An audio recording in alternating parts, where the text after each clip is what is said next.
अस्सलामु अलैकुम वरहमतुल्लाहि वबरकातुहू। फंडामेंटल ऑफ नर्सिंग का हमने फर्स्ट चैप्टर पढ़ लिया था। आज हमारा दूसरा चैप्टर है और उसका नेम है rule of the nurse in health care setting. तो नर्स का क्या रोल है एक हेल्थ केयर सेटिंग में। तो पहले तो हमें नर्स के बारे में समझना चाहिए कि what is mean by nurse, what is mean by health, then उसके बाद हम हेल्थ केयर पर आएंगे और नर्स के रूल्स पर आएंगे। तो हमने पहले लेक्चर्स में इसको क्लियर किया था, जो हमने नर्सिंग जो प्रोसेस पढ़ा था तो उसमें हमने नर्सिंग का डिफिनीशन की थी। तो नर्सिंग की डिफिनीशन कैसे होती है? तो नर्सिंग एक ऐसा पेशा है जिसमें हम क्या करते हैं, एक पेशेंट्स को केयर प्रोवाइड करते हैं, चाहे वो पेशेंट इंडिविजुअल है या फैमिली है या कम्युनिटी है। उसको हम इसलिए केयर प्रोवाइड करते हैं ताकि जो उसका हेल्थ है तो वो प्रोमोट हो जाए और वो क्या हो जाए, इलनेस से प्रिवेंट हो जाए और वो उसकी रिहेबिलिटेशन में हम उसकी हेल्प करें। तो इसको हमने कहा था क्या कि ये नॉलेज क्या है, नर्सिंग है। अब जो बंदा इसी नर्सिंग की नॉलेज को अपनाएगा तो फिर उसको हम क्या कहेंगे कि ये नर्स है। फिर अब उसके बाद एक और वर्ड है हेल्थ। हेल्थ ऑलरेडी हमने पढ़ा हुआ है, लेकिन हेल्थ किसको कहते हैं? तो हेल्थ एक social, physical and mental wellbeing है कि एक बंदा अपने आप को सोशली, मेंटली और इंटेलेक्चुअली अपने आप को क्या करता हो, वेल फील करता हो, तो उसको हम क्या कहते हैं कि ये हेल्थ स्टेट में है और उसमें कोई डिजीज ना हो। तो नर्स का हेल्थ केयर में क्या रूल है? हेल्थ केयर का मतलब है हेल्थ केयर सेटिंग, जहां पर हेल्थ से रिलेटेड एक्टिविटीज परफॉर्म की जाती है तो उसको कहते हैं हेल्थ केयर सेटिंग। तो एक नर्स का क्या रूल होता है हेल्थ केयर सेटिंग में, तो इंशाल्लाह इसी चैप्टर में हम इसको कवर करेंगे। अब उसकी कुछ ऑब्जेक्टिव्स होते हैं। ऑब्जेक्टिव्स का क्या मतलब है कि हम अपनी गोल की तरफ जा रहे हैं, तो उसमें से कौन से हमें स्टेप्स लेने हैं, कौन सा हमारा पाथवे होगा, तो इसको हम क्या कहते हैं, ऑब्जेक्टिव्स कहते हैं। The first one objective is professional. हम प्रोफेशनल वर्ड्स को समझेंगे। कैरेक्टरिस्टिक ऑफ प्रोफेशन, कि जो प्रोफेशन है उसकी कैरेक्टरिस्टिक खुसूसियात या इसकी जो पार्ट्स है तो वो कैसे है, या rule of the professional nurse, एक नर्स जो प्रोफेशनल नर्स होता है उसका क्या रूल है।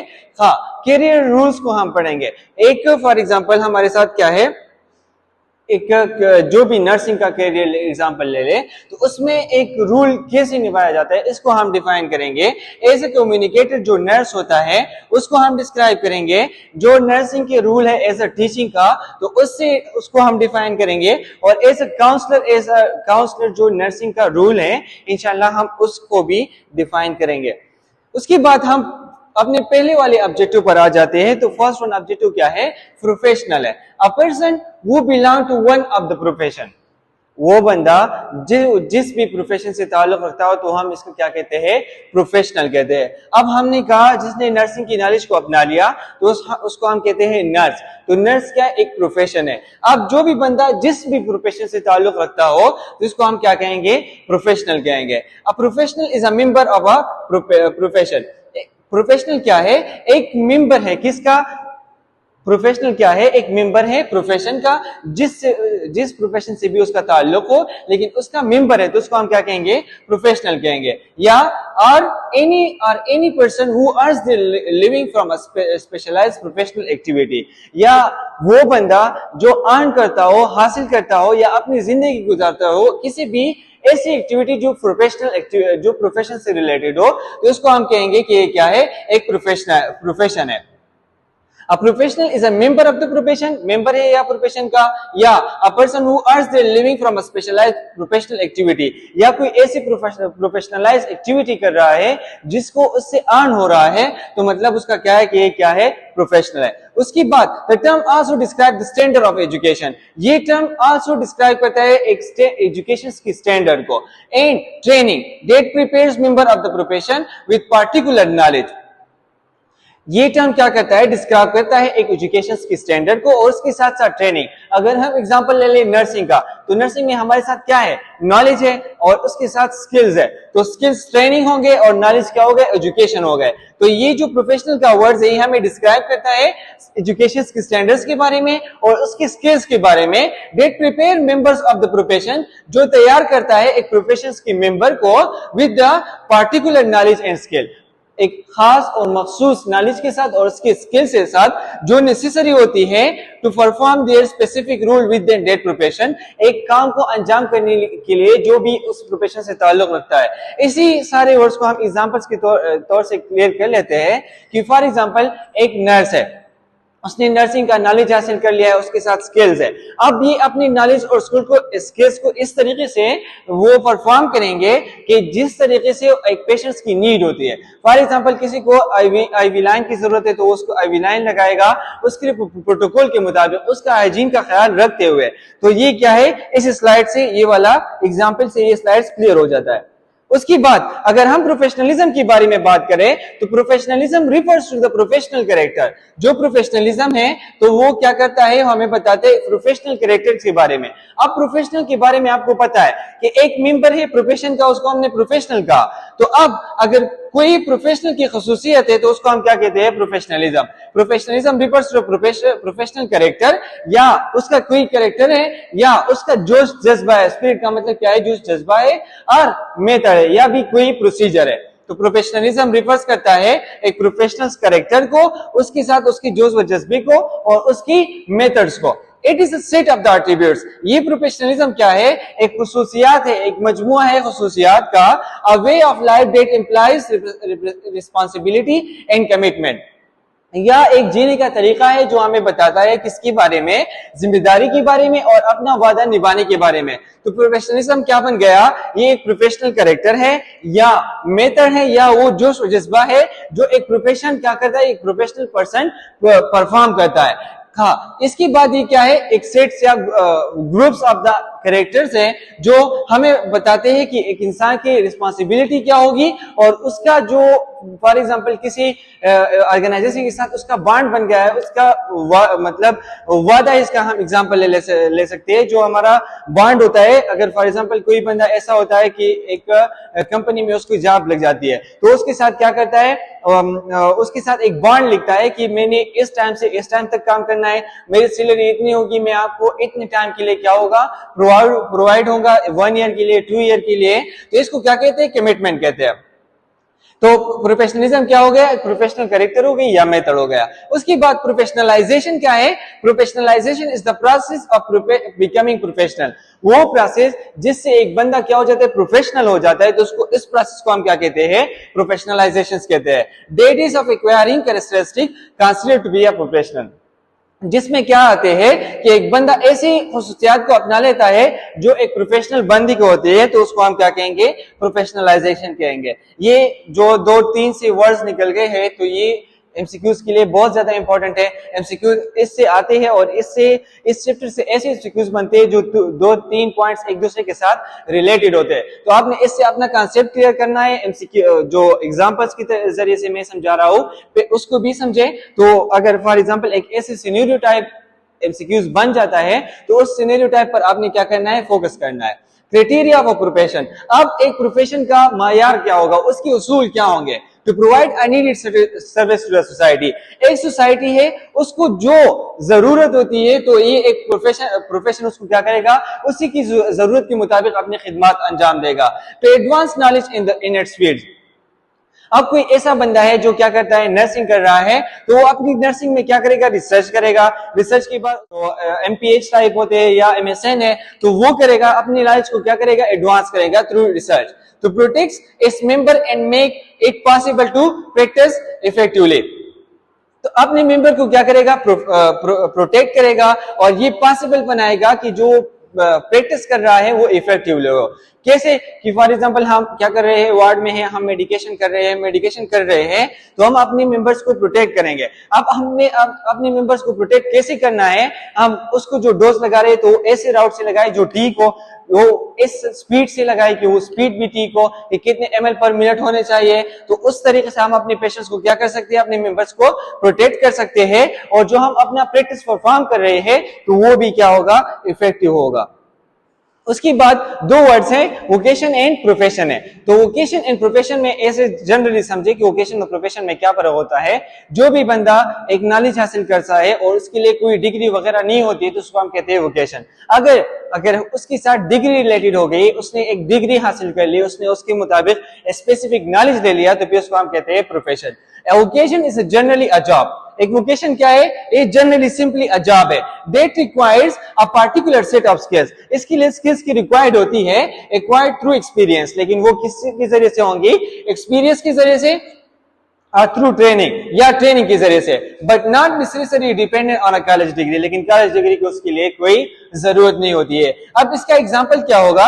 दिस विल इंक्लूड प्लम्बिंग, जो पाइप वगैरह का काम करते हैं तो उसको प्लम्बर कहते हैं। तो जिस तरह के प्लम्बिंग वाले काम करते हैं तो उन्होंने थ्रू एक्सपीरियंस सीखा है या थ्रू ट्रेनिंग से क्या है, उसने कोई कॉलेज की डिग्री नहीं की है, तो ये किस में आता है? वोकेशन में आता है। उसकी बात इलेक्ट्रीशियन जो बिजली वगैरह के काम करते हैं तो उनको इलेक्ट्रीशियन कहते हैं। तो इलेक्ट्रीशियन ने भी क्या किया है? एक्सपीरियंस और ट्रेनिंग के जरिए से अपने नॉलेज को गेन किया है, तो वो भी वोकेशन में आता है। अगर हम मैकेनिक्स की बात करें जो गाड़ी वगैरह की ठीक करता है तो वो भी क्या है? वोकेशन है, क्योंकि उसने भी उससे रिलेटेड कोई डिग्री वगैरह नहीं ली है। अगर हम प्रोफेशंस की बात करें तो इसमें एक इंपॉर्टेंट वर्ड है जो एमसीक्यूज के लिए इंपॉर्टेंट है कि इसमें क्या होगी? कॉलेज डिग्री रिक्वायर्ड होगी। A profession could be one of the above, profession इसमें से हो सकता है, लेकिन उसके लिए क्या होगा? बट जनरली रेफरेंस का डॉक्टर, लेकिन हाँ उसको जनरली उनमें से कौन सा ले सकते हैं? डॉक्टर ले सकते हैं, वकील ले सकते हैं, या नर्स ले सकते हैं, या अदर स्किल वर्कर, या वो स्किल वर्कर जिस तरह के हमारे डिप्लोमा सिलेबस के हो गए, या वो भी ले सकते हैं। Who was required to obtain a college या यूनिवर्सिटी ट्रेनिंग, या तो उन्होंने क्या किया है? ले लिया है किस चीज को? कॉलेज की डिग्री को या यूनिवर्सिटी से जो ट्रेनिंग मिलता है उस फील्ड से रिलेटेड, तो उन्होंने उनको हासिल किया हुआ है, तो ये क्या बन गया? प्रोफेशन बन गया। इंपॉर्टेंट इसमें से जो एग्जांपल है कि फॉर एग्जांपल प्लम्बिंग है, इलेक्ट्रीशियन है, तो ये किससे रिलेटेड है? वोकेशन से रिलेटेड है। अगर हम प्रोफेशंस की एग्जांपल ले ले तो उसमें से डॉक्टर और नर्स, ये चीजें क्या है? इंपॉर्टेंट है। उसके लिए डिग्री की जरूरत नहीं होती है और उसके लिए डिग्री की जरूरत होती है। दो both vocation as well as profession, दोनों मतलब कि वोकेशन और प्रोफेशन इंडिकेट द कैरियर और द ऑक्यूपेशंस, दोनों क्या इंडिकेट करते हैं? ये कैरियर को या ऑक्यूपेशंस को, जिसके जरिए से एक इंसान अर्न करता है तो उसको क्या कहते हैं? Occupation. Through which an individual makes a livelihood, जिसके जरिए से इंडिविजुअल क्या करता है? अपनी जिंदगी गुजारता है। Vocation is a broader term than profession, और ये वोकेशन जो है एक प्रोफेशन से ब्रॉडर टर्म है। मतलब क्या है कि वोकेशन में हर एक कोर्स इंक्लूड हो सकता है, लेकिन प्रोफेशन में सिंपली वो कोर्सेज इंक्लूड होंगे जिनके लिए एक ट्रेनिंग, खुसूसी ट्रेनिंग और डिग्री रिक्वायर्ड हो।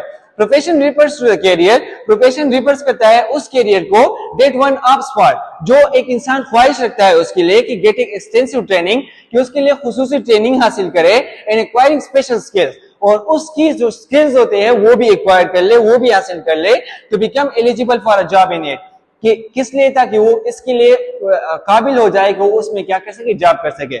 हम एग्जांपल लेते हैं नर्सिंग का, तो फॉर एग्जांपल मैं एक नर्स हूं, मैंने क्या कर लिया? स्टडी कर ली। तो स्टडी का मेरा मकसद क्या था कि मैंने क्या करना है? मैंने अपनी नर्सिंग की जो डिग्री है उसको लेना है, और उसके बाद मुझे क्या करना है? जॉब करना है। तो ये मेरा जोश था, मेरा जज्बा था, और जो मेरी ख्वाहिश थी, तो वही मैंने किया। तो प्रोफेशन में क्या करेगा? एक इंसान उसके लिए मेहनत करेगा जो उसकी ख्वाहिश है, और उसके के मुताबिक वो अपने लिए एक स्पेसिफिक ट्रेनिंग और एक स्पेसिफिक नॉलेज लेगा ताकि वो अपने मकसद को पहुंच सके। प्रोफेशन रिक्वायर्स ट्रेनिंग, प्रोफेशन में ट्रेनिंग रिक्वायर्ड होती है, उसके साथ साथ क्वालिफिकेशंस भी रिक्वायर्ड होगी। Whereas vocation is the innate ability in individual towards a particular occupation. Important MCQs है कि जो प्रोफेशन है तो वो इननेट है या वोकेशन। तो अभी यहाँ पर डायरेक्टली क्लियर है कि यहाँ पर क्या है? इननेट कौन सा है? वोकेशन है, क्योंकि वोकेशन जो है एक इंसान जब पैदा हो जाता है तो उसकी अपने अंदर से कि किसी का क्रिकेट के साथ क्या होता है? शौक होता है, कोई जो है वो मैकेनिक के साथ शौक होता है, तो ये क्या है? इननेट एबिलिटी है जो इंसान बाय बॉर्न क्या करता है? एक्वायर करता है और लेता है। तो प्रोफेशन में क्या है कि वो इननेट नहीं होती है, बाय बर्थ नहीं होती है, और वोकेशन जो है वो बाय बर्थ हो सकती है। इसके बाद vocation almost always carry the connotation of some kind of manual labour, plumber, carpenter, electrician, mechanic, etc. Vocations में क्या आते हैं कि जो वो बंदे आते हैं जो क्या करते हैं? हाथों या अपने आप का इस्तेमाल करते हैं, अपने वजूद का इस्तेमाल करते हैं।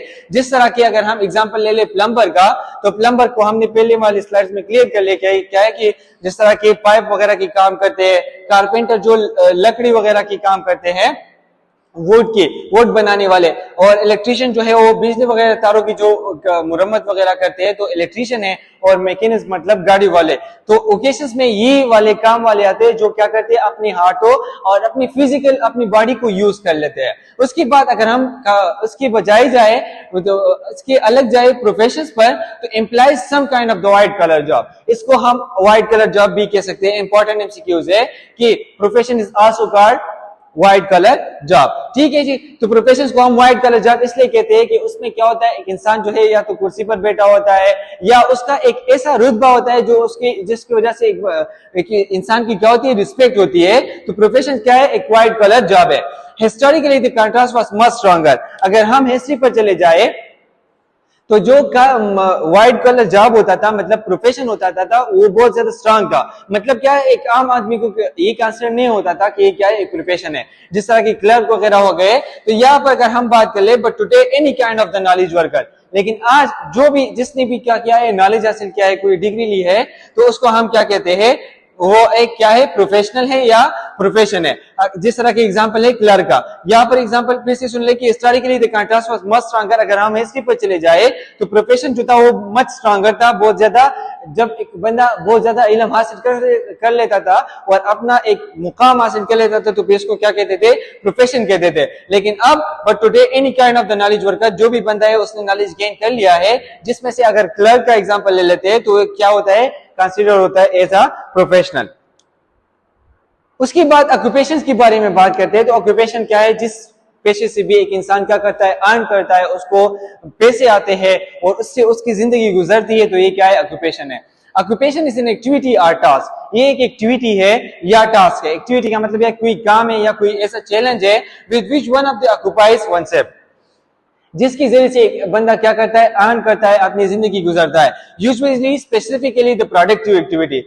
स्पेशली कौन सी वाली, जो प्रोडक्टिव एक्टिविटी। प्रोडक्टिव एक्टिविटी का मतलब क्या है, जिससे उसको फाइनेंशियली सपोर्ट मिलता हो। सर्विस या ऐसा खिदमत, कोई काम, ट्रेड, कारोबार या कोई ऐसी डिजाइनिंग वगैरह, for which one is regularly paid, जिसके लिए एक बंदे को क्या होता है, रेगुलरली पैसे मिलते हैं। या कोई ऐसा जॉब, द एक या कोई भी जॉब हो, मतलब क्या है कि वो टास्क या एक जिसकी बनने से एक बंदे को रेगुलरली पैसे मिलते हैं, तो ये क्या है, एक ऑक्यूपेशन है। वो जॉब भी हो सकता है, द एक या कोई काम भी हो सकता है, या प्रोसेस भी हो सकता है, या कोई ऐसा पोजीशन जब इस बंदे ने अपने आप का बना लिया हो और उसी के मुताबिक उसको क्या मिलते हैं, पैसे मिलते हैं, उसकी जिंदगी अच्छी गुजर रही है, तो इस टाइप ऑफ एक्टिविटी या टास्क को हम क्या कहते हैं कि ये क्या है, ऑक्यूपेशन है। उसके बाद अब आप लोगों ने प्रोफेशंस के वर्ड को सीख लिया है कि प्रोफेशन क्या होता है। उसके बाद हम इसकी प्रोफेशंस की कैरेक्टरिस्टिक पर आते हैं कि इसमें कौन कौन सी खुसूसियात हो सकते हैं। तो जो भी बंदा प्रोफेशनल होगा तो उसमें क्या होगी, रिस्पांसिबिलिटी होगी। वो अपने काम को अच्छे तरीके से निभाएगा, वो इसको अपनी जिम्मेदारी समझेगा कि फॉर एग्जाम्पल मैं पेशेंट का डोज लगा रहा हूँ, तो ये डोज जो है मैं क्या है, ये मेरी जिम्मेदारी है, ये मैं इसका क्या हूं, मैं इसका नौकर हूं, मैं इसके लिए काम करूंगा। ठीक है जी, ये उसकी रिस्पांसिबिलिटी हो गई। उसके बाद अकाउंटेबिलिटी है। अब मैं एक काम करता हूं, मैं अपना इसके साथ साथ मैं अपना एहतिसाब भी करूंगा। अकाउंटेबिलिटी का मतलब क्या होता है, एहतिसाब करना। एहतिसाब का क्या मतलब है कि मतलब मैंने अपने अब फॉर एग्जांपल 6 आवर मैंने हॉस्पिटल में ड्यूटी कर ली है, तो इस 6 आवर्स की ड्यूटी में जो मेरे काम थे मतलब क्या है कि मुझे 10 पेशेंट जो है वो कवर करने थे, तो उस 10 पेशेंट को मैंने कवर किया है या नहीं किया है, तो इस टाइप ऑफ द एबिलिटी को क्या कहते हैं, अकाउंटेबिलिटी कहते हैं। Allow us autonomy in decision making. इसमें हमें ऑटोनॉमी मिलती है एक डिसीजन मेकिंग में कि फॉर एग्जांपल मैं एक ऐसा बंदा हूं, फॉर एग्जांपल डॉक्टर हो, तो डॉक्टर को एज ऑटोनॉमी हासिल है कि वो क्या कर ले, एक डिसीजन बना ले एक पेशेंट्स के लिए। उसके बाद involve a skill based on specialized theoretical knowledge. इसमें स्किल्स भी रिक्वायर्ड है। मतलब क्या है कि एक बंदा है और उसने क्या किया है, नर्सिंग का नॉलेज हासिल किया होता है, उसके साथ उसकी क्लिनिकल स्किल्स भी होंगे। Involve a skills based on specialized theoretical knowledge. Theory भी साथ में होगी और उसके साथ साथ स्किल्स भी होंगे। Involve a skill that require training in education. वो स्किल उसी से रिलेटेड होंगी जिसके जरिए से जिसके लिए उसने क्या किया, एजुकेशन या ट्रेनिंग हासिल की है। मतलब क्या है कि एक डॉक्टर है तो उसने डॉक्टर्स की जो स्किल्स होते हैं उसके साथ वो है, एक नर्स है तो उसके साथ नर्सिंग की स्किल्स होते हैं। उसके बाद integrity is maintained by adherence to a code of the conduct. Integrity का मतलब क्या होता है, सालमियत का। सालमियत किसको कहते हैं कि फॉर एग्जांपल मैं एक ऑर्गेनाइजेशन में काम कर रहा हूँ, चाहे हॉस्पिटल है, तो उसके अपने कोड्स ऑफ कंडक्ट होते हैं कि आपने इसी तरीके से इस पेशेंट को क्या करना है, मैनेज करना है। तो मैं उस कोड ऑफ कंडक्ट के साथ चलता हूँ, तो ये क्या है, इंटीग्रिटी है। तो इसमें क्या होगी, इंटीग्रिटी भी मेंटेन करनी होती है by adherence to the code of the conduct, कि जो एक ऑर्गेनाइजेशन ने रूल्स बनाए हुए हैं तो मैं उसी के साथ क्या करता हूं, अपना काम कर रहा हूं। तो ये भी एक प्रोफेशन की क्या होगी, उसकी भी कैरेक्टरिस्टिक होगी। जो भी प्रोफेशन होगा तो ऑर्गेनाइज्ड होगा, उसका स्टेप वाइज सीक्वेंस होगा। मतलब क्या है कोई एक प्रोफेशन की हद तक जा रहा है तो उसका क्या होगा, उसने पहले नॉलेज हासिल किया है, नॉलेज फेसी तक, फिर उसके बाद उसने जो है वो 4 इयर्स जो है वो थियोरेटिकल वो नॉलेज गेन किया है, फिर उसके बाद उन्होंने 1 ईयर जो है वो क्लिनिकल प्रैक्टिस गेन किया है। तो ये क्या है, एक ऑर्गेनाइज्ड लेवल है। उसके बाद एथिकल कंस्ट्रेंट है, मतलब क्या है, इसका मतलब है कि अखलाकी पाबंदियां। तो अब कैसे कि मैं अगर एक पेशेंट से क्या करता हूँ, बात कम्युनिकेट कर लेता हूँ, तो उस कम्युनिकेशन के दौरान मुझे एथिक्स की रूल्स भी पता हो कि मैं इस पेशेंट के साथ कितना जो है वो लिमिट में बात कर सकता हूँ। अब एक ऐसा पेशेंट है जो क्या है, एक रूरल सोसाइटी से आया हुआ है और उसको हम क्या कर लेते हैं, मतलब ऐसी बात कर लेते हैं जो उसको बुरी लग जाती है। तो इस टाइप का भी हमने क्या करना है, इसमें ख्याल रखना है। एज अ प्रोफेशन हमारे ये सारे क्या होंगे, कैरेक्टरिस्टिक होंगे। उसके बाद कैरेक्टरिस्टिक ऑफ द प्रोफेशन में सेल्फ रेगुलेशंस भी आता है। सेल्फ रेगुलेशन का क्या मतलब है कि अपने आप को रेगुलेट करना, अपने आप को मेंटेन करना। मतलब क्या है कि मैं सुबह घर से निकलता हूं तो मेरी या इस 8 से लेकर 2 तक ये मेरे ये क्या है, ये काम है, तो मैंने इसको इसी टाइम पर करना है, मैंने इसको इस टाइम पर करना है, मैंने इसको इस टाइम पर करना है। तो इस टाइप को क्या कहते हैं, सेल्फ रेगुलेशन कहते हैं। उसके बाद उसमें हॉनेस्टी होगी और इंटीग्रिटी होगी, वो सच्चा होगा और उसमें सालमियत होगी, एक ऑर्गेनाइजेशन की चलने की एबिलिटी उसके साथ होगी। वो बंदा क्या होगा, उसमें कॉम्पिटेंसी होगी, वो कॉम्पिटेंट होगा, उसने जो नॉलेज गेन किया हो तो उसने उस पर मेहनत की है, तो वो दूसरे के साथ क्या कर सकता है, कंपैरिजन कर सकता है, वो कॉम्पिटेंट है। उसके बाद उसका एक मेंटल जो क्रिटिकल थिंकिंग स्किल्स है, इमेज का मतलब क्या है, इसका इमेज का मतलब क्या है, क्रिटिकल थिंकिंग स्किल्स है। एक बंदे को एक सिचुएशन आ गया है तो उसको मेंटली कैसे कवर करता है, तो इस टाइप को क्या कहते हैं, इमेज। तो एज ए प्रोफेशन हमारा जो इमेज है, हमारी जो क्रिटिकल थिंकिंग की स्किल्स है, वो भी क्या होंगे, स्ट्रांग होंगे। It renders essential social services, और वो इसमें ऐसे सर्विस प्रोवाइड करेगा जो सोशल सोसाइटी है उसी से रिलेटेड होंगे। कि फॉर एग्जांपल हम क्या करते हैं, एक क्रिश्चियन सोसाइटी को वो केयर प्रोवाइड कर रहे हैं या हिंदू सोसाइटी को केयर प्रोवाइड कर रहे हैं, तो हम उसी को अपने माइंड में रखते हुए उनकी क्या करेंगे, उनकी ट्रीटमेंट करेंगे, ताकि उनका जो हमारे एथिक्स के जो रूल्स है तो वो क्या हो, वो फॉलो हो। उसके बाद नर्सिंग एज अ प्रोफेशन पर आ जाती है, जो हमारा टॉपिक है कि एक नर्सिंग जो है वो क्या है, एज अ प्रोफेशन है। जिस तरह का हमने पढ़ा ना कि क्या है, एक नर्स जो है उसने नर्सिंग का नॉलेज हासिल कर लिया तो वो क्या बन गया, एक प्रोफेशन बन गया। तो nursing is recognized increasingly as a profession. अब नर्सिंग को भी क्या रिकॉग्नाइज होता है कि ये क्या है, एज अ प्रोफेशन है। किस लिए, based on the following criteria. उसमें से कुछ उसूल जो है वो क्या है, नीचे डिस्कस है। उसमें से पहला क्या है कि well defined body of a specific and unique knowledge. अगर आपको पता हो तो नर्सिंग में क्या होता है कि 4 इयर्स की थ्योरी होती है और 1 ईयर का क्या होता है, क्लिनिकल प्रैक्टिस होता है। तो वो क्या है, एक स्पेसिफिक बॉडी नॉलेज की बन गई है कि आपने 4 ईयर क्या करना है, आपने थ्योरी हासिल करनी है, 1 ईयर आपने क्या करना है, ट्रेनिंग करना है। तो ये क्या है, एक स्पेसिफिक बॉडी बन गई है और एक यूनिक नॉलेज बन गया है। तो उसकी बेस पर ये क्या है, एक प्रोफेशन है। उसके बाद strong service orientation.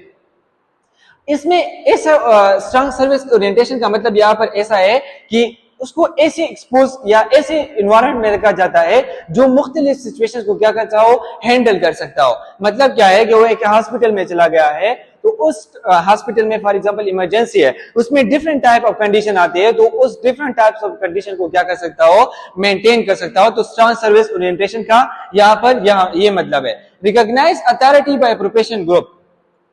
Recognise authority by professional group. एक प्रोफेशनल ग्रुप ने इसको क्या दी है, अथॉरिटी दी है। फॉर एग्जांपल अगर कोई बंदा क्या कर लेता है, एमएसएन की डिग्री हासिल कर लेता है, तो फिर वो अपनी क्लिनिकल प्रैक्टिस कर लेता है, प्रैक्टिस कर सकता है। तो अब क्या है कि एक प्रोफेशनल ग्रुप ने उसको क्या किया हुआ है, एक स्टैंडर्ड पे रखा हुआ है, उसको अथॉरिटी दी है कि आप क्या हो, फिर ऑटोनोमस बन जाते हो। इसके बाद कोड ऑफ एथिक्स, जो 5th सेमेस्टर है तो उसमें एक सब्जेक्ट है एथिक्स का, तो इसमें क्या है, एथिक्स के रिलेटेड भी क्या है, एक रूल्स है, एक कोड बना हुआ है, तो इसलिए ये भी क्या है कि एज अ प्रोफेशन है।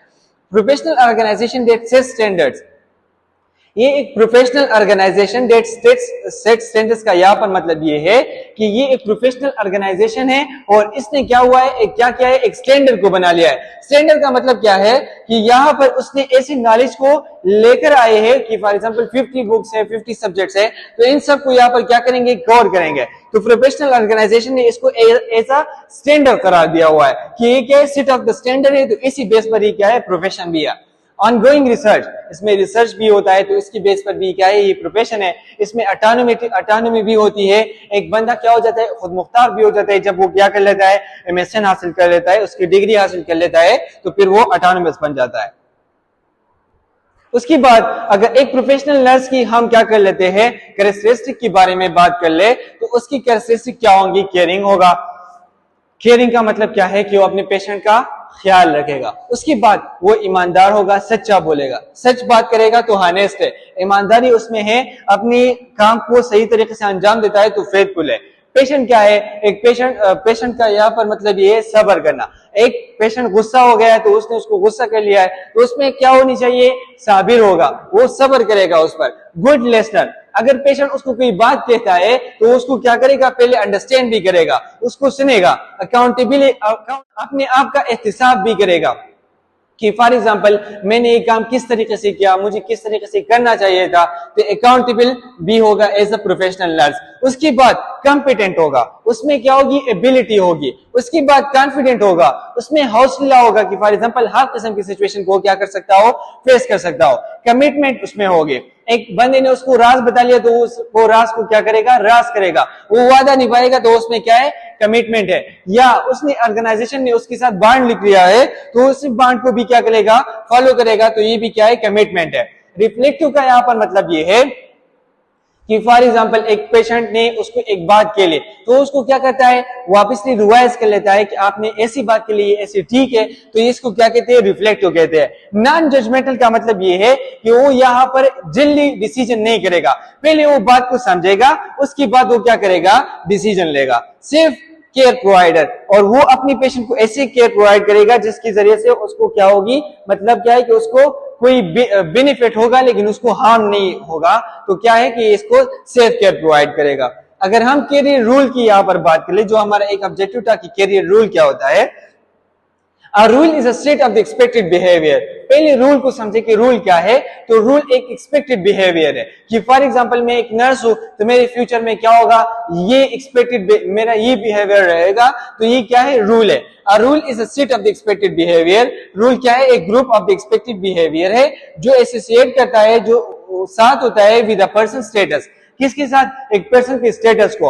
और पोजीशन, एक नर्स है या कोई ऐसा बंदा है, या कोई हम ऐसा एग्जांपल लेते हैं कि फॉर एग्जांपल कोई अमीर बंदा है, तो वो अमीरी के साथ अपना कैसे रोल प्ले करता है या उसकी रिलेटेड, या अगर मैं बात कर लूं एक ऐसी पोजीशन की जिस तरह की फॉर एग्जांपल नर्स है, तो वो नर्स का क्या अपना माइंड सेट है कि मैं जब एक जो डिग्री है मेरी हासिल हो जाएगी तो उसके बाद मेरी कैरियर में मेरा क्या रोल रहेगा, मैं नर्सिंग इंटरवेंशन करूंगा, मैं डिसीजन मेकर होऊंगा, मैं क्या बनूंगा। तो ये क्या है, एक रूल है। Rule includes behaviour. रूल में क्या होते हैं, रूल में इंक्लूड होता है behaviour, rights and responsibility. Rule में इंक्लूड होता है बिहेवियर, मतलब कि आपका कैसा रवैया है, उसमें आपकी क्या हक है, या क्या आपकी मतलब या दूसरे पेशेंट्स के राइट्स है, या उसकी जिम्मेदारियां क्या है, तो ये सारे क्या आते हैं, रूल में आते हैं।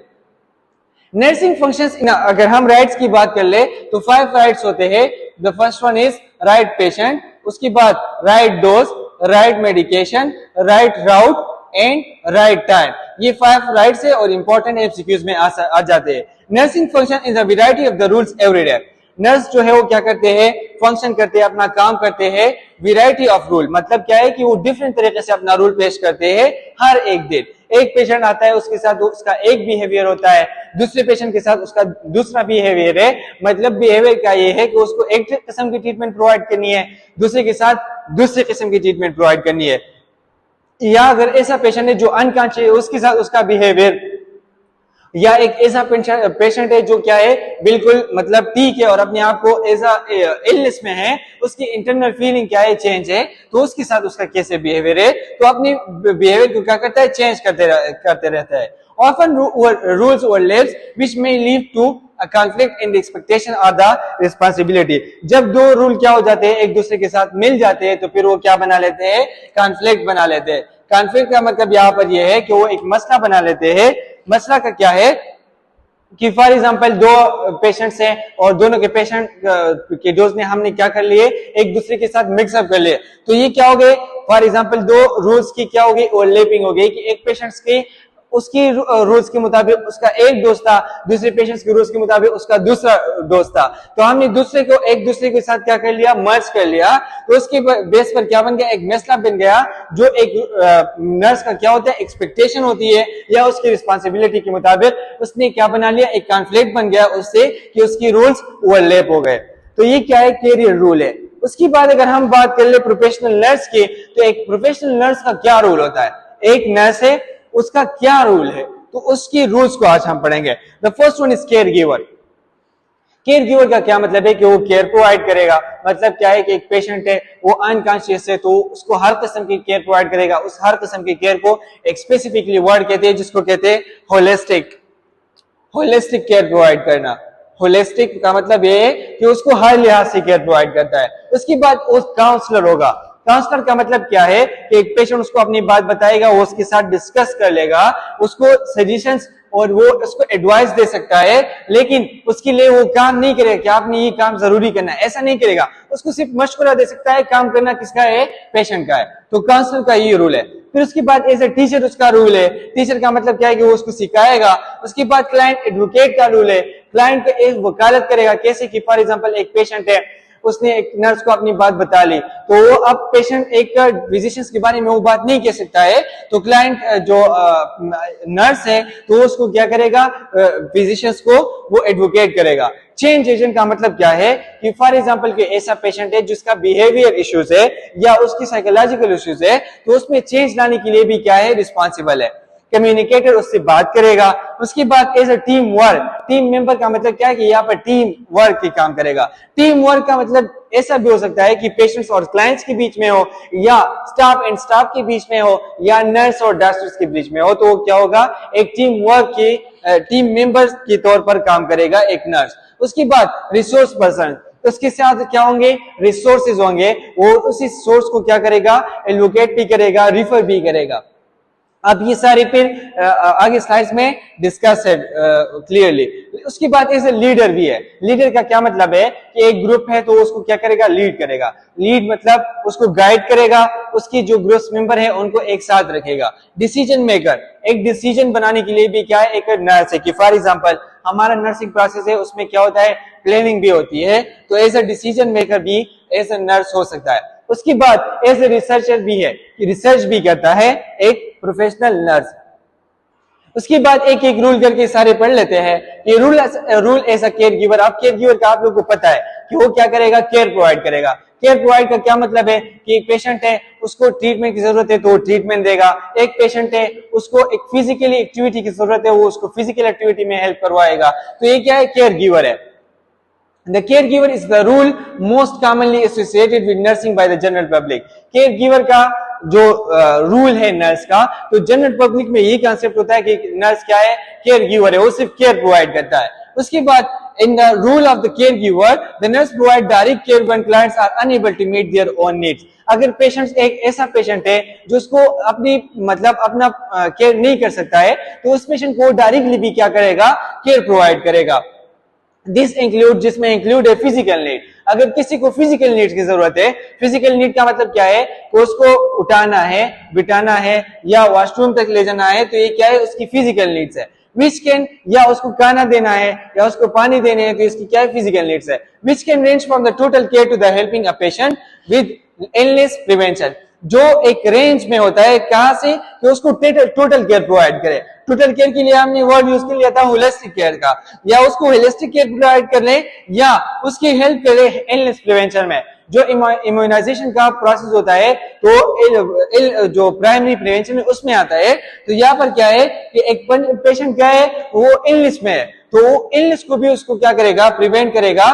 तो मतलब क्या है कि जो केयर गिवर का रूल है वो एक कम्प्लेक्स होलिस्टिक केयर से लेकर एक छोटे प्रोसेस जो इलनेस प्रिवेंशन है उस तक, इसमें सारा ही क्या है, इंक्लूड है। अब एक ऐसा पेशेंट है जो कंप्लीटली डिपेंडेंट है, तो पेशेंट उसको, जो नर्स है उसको क्या करेगा, फुल केयर प्रोवाइड करेगा, जो होलिस्टिक केयर है। फॉर एग्जाम्पल पार्शियली डिपेंडेंट है, अब उसकी क्या है, फॉर एग्जाम्पल पैर, उसको जो है पैर, एक टांग जो है वो टूट गई है, तो उसको क्या है, ये मेडिसिन इसी टाइम पर लेने है। उसके बाद एज अ केयर गिवर में होलिस्टिक केयर आता है। होलिस्टिक केयर हमने पहले से पढ़ लिया। Holistic care emphasis that the whole person is greater than sum of their parts. मतलब क्या है कि जो सारा पेशेंट है तो वो उसके पार्ट से ज्यादा जरूरी है। मतलब क्या है कि उसको फिजिकल भी वो ट्रीटमेंट प्रोवाइड करेगा, उसको मेंटली भी प्रोवाइड करेगा, उसको इमोशनल भी प्रोवाइड करेगा, हर किस्म का केयर उसको क्या प्रोवाइड करेगा, तो उसको क्या कहते हैं, होलिस्टिक केयर कहते हैं। This means that the nurse also address psychological, कि नर्स क्या करेगा, उसकी साइकोलॉजिकल नीड्स के बारे में भी उसको बताएगा। डेवलपमेंटल, जब उसकी ग्रोथ के बारे में कि इसका ग्रोथ कैसे होगा, कि फॉर एग्जांपल उसकी वजह से एक हीलिंग हो रही है, तो ये भी एक डेवलपमेंटल प्रोसेस है, तो डेवलपमेंटल प्रोसेस को भी एड्रेस करेगा, उनको भी इनको समझाएगा, उनकी कल्चरल इश्यूज को भी समझेगा। स्पिरिचुअल नीड्स, जो रूहानी नीड्स होती है एक अकीदे की, फॉर एग्जांपल क्रिश्चियंस है या इस मुस्लिम है, तो उनकी कैसे कैसे नीड्स होते हैं, तो उनको भी क्या करेगा, अपने माइंड में रखकर उनको केयर प्रोवाइड करेगा। The rule of the care giver includes all the task and skill. जो केयर गिवर का रूल है तो उसमें क्या क्या आते हैं, जितने भी टास्क या स्किल्स होते हैं जो एसोसिएट होते हैं एक नर्सिंग केयर से। कि मतलब क्या है कि नर्सिंग केयर से जितनी भी स्किल्स या काम एसोसिएटेड है, तो एज अ केयर गिवर का जो रूल है नर्स का, तो उसमें परफॉर्म करेगा। But also includes the other element that make up the whole person. लेकिन उसमें हर वो केयर प्रोवाइड है जिसमें एक सारा इंसान आता है। कैसे कि फॉर एग्जांपल उसकी फिजिकल नीड है, उसकी इंटेलेक्चुअल नीड है, या उसकी सोशल नीड है, जितनी भी सारी नीड्स है तो उसको सारों को क्या करेगा, प्ले करेगा, उसको प्रोवाइड करेगा। रूल एज ए काउंसलिंग, यहाँ पर क्या मतलब है कि counselling is the process of the helping. Counselling कौन सा प्रोसेस है जिसमें एक नर्स क्या करेगा, हेल्प प्रोवाइड करेगा एक क्लाइंट को। किस लिए, ताकि वो अपने जो साइकोलॉजिकल या सोशल प्रॉब्लम है, उसने उसको जो स्ट्रेस बनाया हुआ है, स्ट्रेसफुल सिचुएशन उसके लिए बनाई हुई है, ताकि वो उसको क्या कर ले, उसको बर्दाश्त कर ले या उसको ट्रीट करने की कोशिश कर ले, और उसको पहचान ले कि जो इसका स्ट्रेसफुल सिचुएशन है तो वो किस वजह से है। When acting as a counselor, जब एक नर्स एक काउंसलर के तौर पर काम करेगा, the nurse assist client, तो उस टाइम उस अपने क्लाइंट को क्या करेगा, असिस्ट करेगा, उसको हौसला देगा विद प्रॉब्लम आइडेंटिफिकेशन, उसकी प्रॉब्लम के आइडेंटिफिकेशन में कि इसको कौन सा प्रॉब्लम है, वो प्रॉब्लम उसकी साइकोलॉजी से रिलेटेड है या उसकी फिजिकल से रिलेटेड है, एंड उसकी सॉल्व करने की, रिजोल्यूशन का मतलब क्या है, तो उसको सॉल्व करने के। The counsellor facilitates client action, जो काउंसलर का रूल है तो वो क्लाइंट की एक्शन को क्या करेगा, फैसिलिटेट करेगा, उसमें उसकी हेल्प करेगा। And does not tell clients what to do, लेकिन क्लाइंट्स को ये नहीं बताएगा कि आपने ये काम करना है, but assist clients to make their own decision. लेकिन पेशेंट को क्या कहेगा कि उसका जो डिसीजन है उसमें उसकी हेल्प करेगा, कि आपने ये डिसीजन ले लिया है, इस डिसीजन में ऐसा काम अगर हो तो ये ठीक है। Counselling is done to help clients increase their coping skill. Counselling किस लिए होता है, ताकि जो पेशेंट्स का जो कोपिंग मैकेनिज्म है वो क्या हो जाए, स्ट्रांग हो जाए, और वो स्ट्रेसफुल जो सिचुएशन है उसको हैंडल कर सके। उसके बाद clients are frequently counselled in stress management, how to deal with the chronic condition, grief and bereavement. जो क्लाइंट्स है तो उसको एज अ काउंसलर रोल के लिए जो नर्स है उसको एज अ काउंसलर कब होना चाहिए, वो उस टाइम होना चाहिए जब एक पेशेंट को क्या मसला है, स्ट्रेस मैनेजमेंट मसला है, वो अपने स्ट्रेस को मैनेज नहीं कर सकता है, तो उस टाइम एज अ नर्स क्या करेगा, उसे एज अ काउंसलर अपने आप को प्रेजेंट करेगा कि आपने अपनी क्रोनिक कंडीशन कि फॉर एग्जांपल इसको टीबी है, कैंसर है, तो अपनी क्रोनिक कंडीशन को कैसे डील कर रहा है। एक पेशेंट है जो मतलब खफगान में है, वो उस पे खफा है या कोई उसको कोई गम है, तो वो अपने गम को कैसे मेंटेन करेगा। एंड बेरीफ में का मतलब यहाँ पर ये होता है कि एक ऐसा बंदा है जो उसको बहुत ज्यादा अजीज है, वो उससे दूर जाता है या वो कोई वफात हो चुका है, तो उसकी बेस पर वो उसको क्या करेगा, उसकी काउंसलिंग करेगा ताकि वो उस गम से क्या हो जाए, निकल जाए। Effective counselling is holistic. जो काउंसलिंग का प्रोसेस है वो इफेक्टिव तब होगा जब क्या होगा, होलिस्टिक होगा। होलिस्टिक आप लोगों को पता है, in that it addresses the individual emotional. Holistic में क्या होगा, उसकी इमोशनल नीड्स के बारे में, साइकोलॉजिकल नीड्स के बारे में, स्पिरिचुअल नीड्स के बारे में और कॉग्निटिव जो डायमेंशन है उन सब को अपने जहन में रखे हुए उनकी क्या करेगा, उसकी काउंसलिंग करेगा। उसके बाद रूल एज अ टीचर का काम क्या है, मैसेज कन्वे करना, और जो उसकी ऑडियंस होते हैं उसका काम क्या है, उसको गेन करना।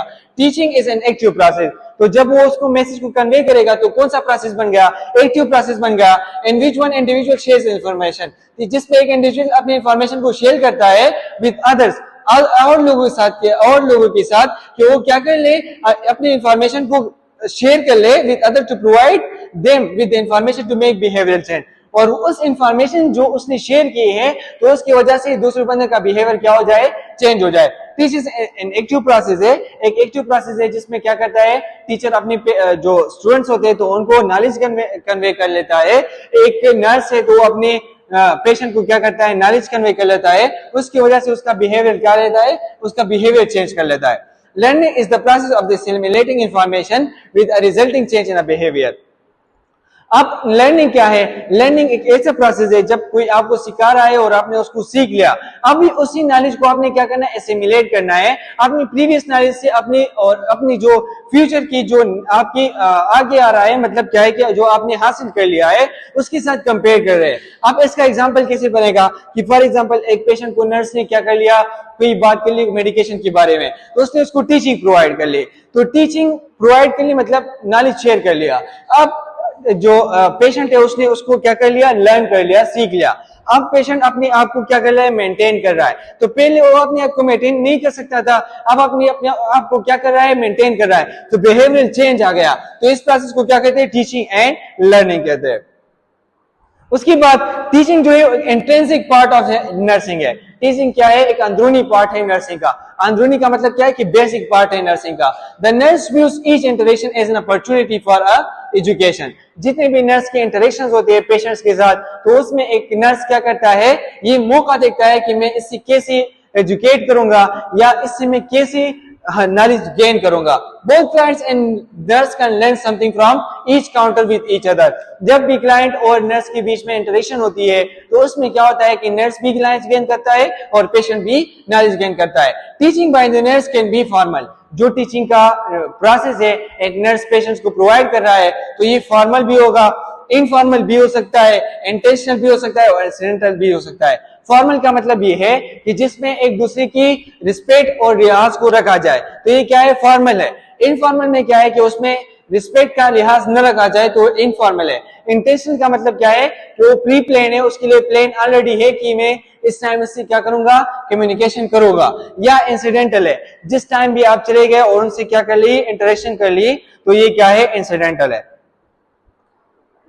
क्लाइंट एडुकेट, एक न्यू रूल है एक क्लाइंट एडुकेट का। क्लाइंट एडुकेट का मतलब क्या है कि एक पेशेंट है वो अपने आप मतलब अपनी जो फीलिंग्स है वो नर्स को बता सकता है और डॉक्टर को नहीं बता सकता है, तो वो नर्स क्या करेगा, डॉक्टर को उसको कन्वे करेगा। तो ऐसा रूल है किसका, क्लाइंट एडवोकेटर का।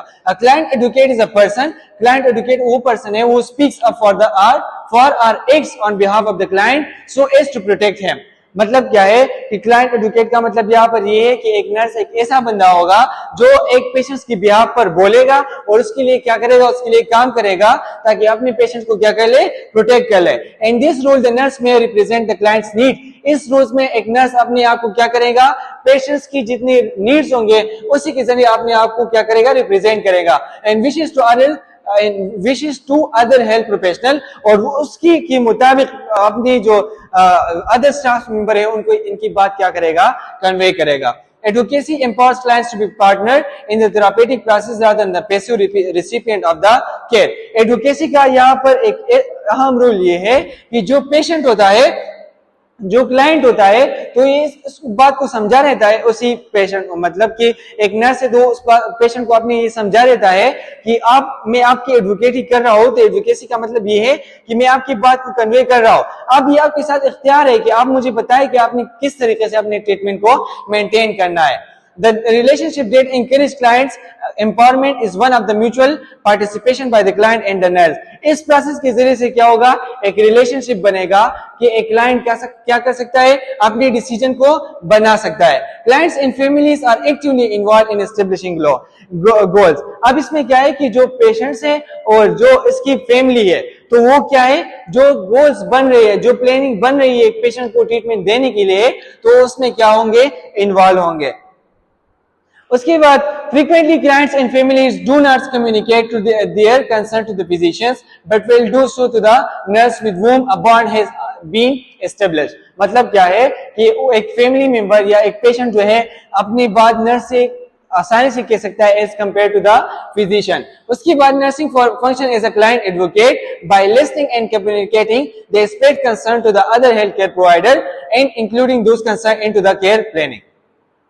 नर्स का काम क्या है, एज ए क्लाइंट एडवोकेट का। क्लाइंट एडवोकेट का मतलब क्या है कि वो पेशेंट्स की बातों को सुनेगा, उसको कन्वे करेगा और उसी को प्लानिंग में क्या कर लेगा, मेंटेन कर लेगा, उनको उसी के प्लान में रख लेगा। अब फॉर एग्जांपल क्या है कि पेशेंट है, वो कहता है कि मैंने आईवी नहीं लेना है, मैंने ओरल लेना है, नहीं फील कर रहा, तो हेल्थ इलनेस है। और हेल्थ केयर की स्टडी करना मतलब हेल्थ सिस्टम की स्टडी करना। By designing and implementing scientific study, अब ये जो साइंटिफिक स्टडी है इसको डिजाइन करना और उसको अप्लाई करना, they look for ways to improve health. किस लिए, ताकि वो हेल्थ को क्या कर ले, इम्प्रूव कर ले, हेल्थ सर्विस को इम्प्रूव कर ले और हेल्थ केयर के जो आउटकम्स हैं तो उसको भी क्या कर ले, इम्प्रूव कर ले। अब एज ए कम्युनिकेटर का यहाँ पर इसका क्या रूल है, एज ए कम्युनिकेटर का मतलब क्या है, वो बात को कन्वे करेगा।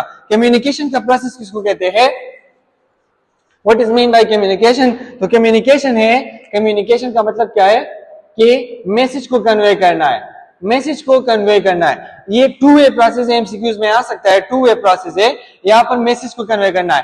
तो अब जो बंदा कम्युनिकेशन करवाता है तो उसको क्या कहते हैं, कम्युनिकेटर। तो नर्स एज ए कम्युनिकेटर क्या होगा कि nurse understand that effective communication techniques can help improve the health care environment. एक नर्स जो कम्युनिकेटर है तो उसकी माइंड्स में उससे इस बात का पता हो कि इफेक्टिव कम्युनिकेशन के जरिए से क्या होता है, पेशेंट और नर्स का जो इन्वायरमेंट है तो वो क्या होगा, गुड होगा और इंप्रूव होगा।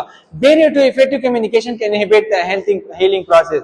अगर यहाँ पर कम्युनिकेशन के लिए अगर बैरियर है, बैरियर का मतलब क्या है यहाँ पर कि फॉर एग्जाम्पल लैंग्वेज डिफरेंस है, कल्चर डिफरेंस है, तो वो क्या कर सकता है, हीलिंग प्रोसेस को इनहिबिट कर सकता है, रिड्यूस कर सकता है। The nurse is to communicate effectively, नर्स क्या करेगा, कम्युनिकेट करेगा इफेक्टिवली, मतलब अच्छी तरीके से विद द पेशेंट के साथ, फैमिली मेंबर के साथ या as well as other members of the health care team, और अपने जो हेल्थ केयर टीम है उनके बीच में भी क्या होगा, एक अच्छा कम्युनिकेशन और इफेक्टिव कम्युनिकेशन रखेगा एक nurse. In addition, the nurse is responsible for written communication, और उसके साथ साथ एक नर्स इसके लिए भी रिस्पॉन्सिबल है कि वो क्या कर ले, रिटन कम्युनिकेशन कर ले, मतलब उससे कंसर्ट ले ले या पेशेंट चार्टिंग बना ले,